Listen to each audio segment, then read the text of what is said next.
राज्यातील आगामी स्थानिक स्वराज्य संस्थांच्या निवडणुकांवेळी कुख्यात गुंड निलेश गायवळ हा जिल्हा परिषद निवडणुकांच्या रिंगणात उतरण्याच्या तयारीत होता।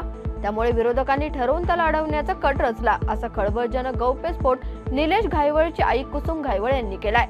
गत 3 वेळेपासून अध्यक्ष असलेल्या अजित पवार यांना यंदाची महाराष्ट्र राज्य ऑलिम्पिक संघटनेची निवडणूक जड होण्याची चिन्ह आहेत। उपमुख्यमंत्री अजित पवार यांच्या समोर महाराष्ट्र राज्य कुस्तीगीर संघाचे उपाध्यक्ष तथा केंद्रीय मंत्री मुरलीधर मोहोळ मैदानात उतरण्याची शक्यता असून मोहोळ आज AMOAच्या निवडणुकीत अध्यक्षपदाचा फॉर्म भरणार असल्याची माहिती सूत्रांनी दिली आहे।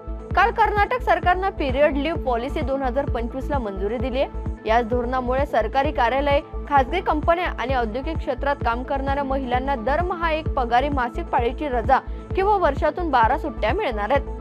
महाराष्ट्र शासनाने बंदी घातलेल्या रेस्पी फ्रेश TR कफ सिरपचा मोठा साठा बीड जिल्ह्यातून उघडकीस आलाय। परळी, गेवराई, आष्टी आणि बीड शहरासह या ठिकाणाहून एकूण 500 बाटल्या जप्त करण्यात आल्यात। तर याच कारवाईमुळे जिल्ह्यात खळबळ उडाली आहे। भारताचे लोह पुरुष आणि राष्ट्रीय एकात्मतेचे शिल्पकार सरदार वल्लभभाई पटेल यांच्या 150व्या जयंतीनिमित्त पुण्यात पुणे फॉर युनिटी महामॅरेथॉनचं आयोजन करण्यात आलंय। ते केंद्रीय सहकार आणि नागरी विमान वाहतूक राज्यमंत्री तथा खासदार मुरलीधर मोहोळ यांनी ही माहिती दिली आहे। मी आयुक्तांना सांगितलंय, पुण्यात किंवा महाराष्ट्रात कुठेही कायदा सुव्यवस्था ठेवणं हे सरकारचं काम आहे। मी कोणाकडून राजकीय हस्तक्षेप होऊ देणार नाही, असं अजित पवार यांनी निलेश गायवळ प्रकरणात बोलताना म्हटलंय। महिला व बालविकास मंत्री आदिती तटकरे यांनी मुख्यमंत्री माझी लाडकी बहीण योजनेबाबत सप्टेंबर महिन्याच्या लाभाचं वितरण आजपासून सुरू करण्यात येणार असल्याचं सांगितलंय। तर आदिती तटकरे यांनी सर्व लाभार्थी महिलांना 2 महिन्यांच्या कालावधीत eKYC प्रक्रिया देखील पूर्ण करून घेण्याचं आवाहन केलंय। रात्री अफगाणिस्तानची राजधानी काबूल मध्ये मोठे स्फोट आणि गोळीबाराचे आवाज आलेत।